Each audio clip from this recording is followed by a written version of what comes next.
حضرت انس بن مالک رضی اللہ تعالیٰ عنہ روایت فرماتے ہیں قال كنا مع رسول الله صلى الله عليه وسلم بتبوك فطلعت الشمس بيداء وبضياء وشعاع ونور لم أرها طلعت فيما مدى.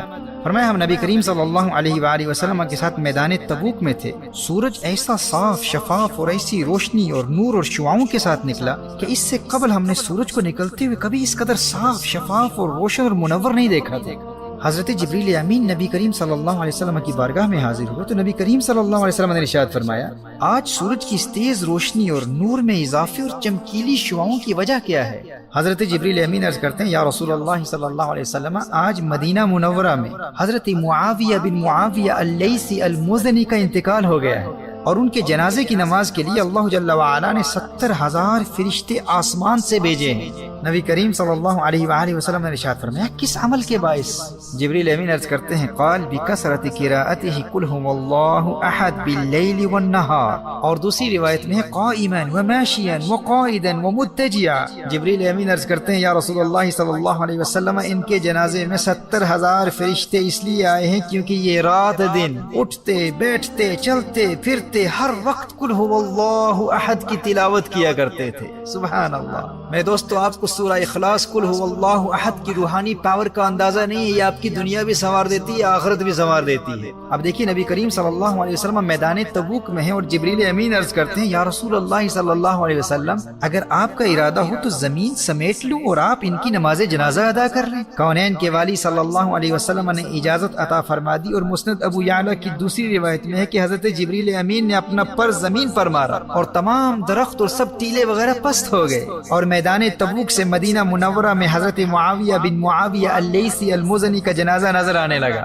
جب نبی کریم صلی اللہ علیہ وسلم نے نماز جنازہ شروع کی تو آپ صلی اللہ علیہ وسلم کے پیچھے فرشتوں کی 2 صفیں تھی اور ہر صف میں 70,000 فرشتے تھے. محترم احبہ سورہ اخلاص کی تلاوت کی کثرت کیا کرو. یہ انتہائی مختصر سورت ہے. آپ سب کو زبانی یاد ہے لیکن آپ کو اس کی برکات اور روحانی قوت کا اندازہ نہیں ہے. آپ نے دیکھا کہ اس سورت کی کثرت سے تلاوت کرنے والے کو مقام کیا ملتا ہے. 70,000 فرشتے اس کے جنازے پر آتے ہیں اور اس کے جنازے کے لیے زمین سمیٹ لی جاتی ہے. اور سورہ اخلاص سے محبت کرنے والے کا جنازہ خود نبی کریم صلی اللہ علیہ وآلہ وسلم ادا کر رہے ہیں.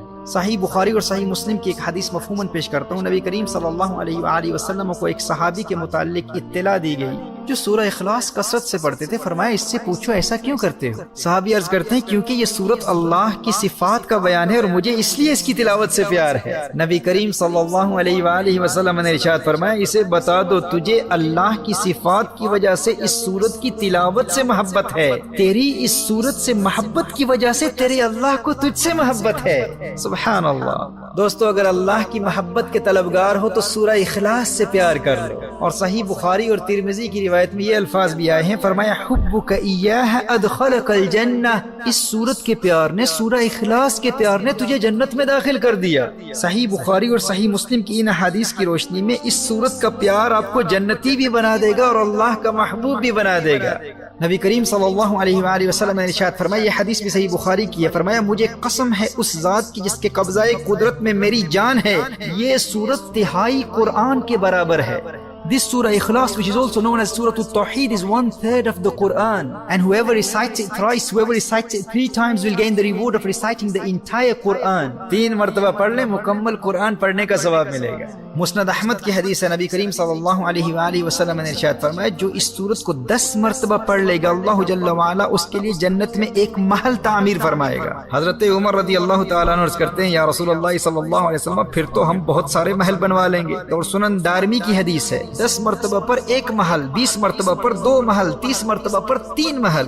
اور میرے دوستو جسے آخرت کی زندگی سے محبت ہو اور اسے اس سورت کی برکت سے جنت کے محلات کی ضمانت مل جائے پھر وہ سورہ اخلاص کی تلاوت سے محروم کیسے رہ سکتا ہے؟ اور پھر اس سورت کا کمال تو دیکھیے کہ یہ فقط آخرت کے محلات نہیں دنیا میں بھی محلات تعمیر کروا دیتی ہے.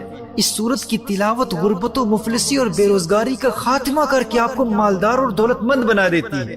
امام طبرانی نقل کرتے ہیں نبی کریم صلی اللہ علیہ وآلہ وسلم نے ارشاد فرمایا جو شخص سورہ اخلاص کو گھر میں داخل ہوتے وقت پڑھ لے تو اللہ تعالیٰ اس گھر والوں سے اور اس کے پڑوسیوں سے بھی فقیری دور کر دیتا ہے. دیکھیے ایک شخص نبی کریم صلی اللہ علیہ وآلہ وسلم کی بارگاہ میں حاضر ہو کر تنگ دستی اور مفلسی اور بے روزگاری کا شکوہ کرتا ہے. نبی کریم صلی اللہ علیہ وآلہ وسلم نے ارشاد فرمایا جب بھی گھر میں داخل ہو تو گھر والوں کو سلام کہا کرو، السلام علیکم کہا کرو، اور پھر ایک مرتبہ سورہ اخلاص پڑھ لو، اور اگر گھر میں کوئی نہ ہو تو مجھ پر سلام پڑھ لینا۔ محترم احبہ، اس صحابی نے عمل شروع کر دیا اور پھر اس کا فائدہ کیا ہوا؟ اس صحابی نے تو امیر ہونا ہی تھا، اس ورد سورہ اخلاص کی برکت سے اللہ جل وعلا نے اس صحابی کے پڑوسیوں کو بھی امیر کر دیا۔ غور کیجئے گا، جاہل عاملوں کے خود ساختہ من گھڑت وظیفوں اور عملیات میں دین اور دنیا کو برباد کرنے والوں، ذرا اللہ کا قرآن پڑھ کر تو دیکھو، جب بھی گھر میں داخل ہو گھر والوں کو سلام کرو، سلام کے بعد صرف ایک مرتبہ سورہ اخلاص پڑھنے کی عادت بنا لو، اور پھر دیکھو اس محمدی وظیفے کی برکت اللہ جل وعلا تمہیں دنیا اور آخرت کی دولت سے کیسے نوازتا ہے۔ ترمذی کی حدیث میں ہے کہ جو شخص سونے کے لیے جائے اور داہنی کروٹ لیٹ کر 100 مرتبہ سورہ اخلاص پڑھ لے تو قیامت کے دن اللہ جل وعلا ارشاد فرمائے گا، اے میرے بندے اپنی داہنی طرف سے اپنی دائیں جانب سے جنت میں داخل ہو جا۔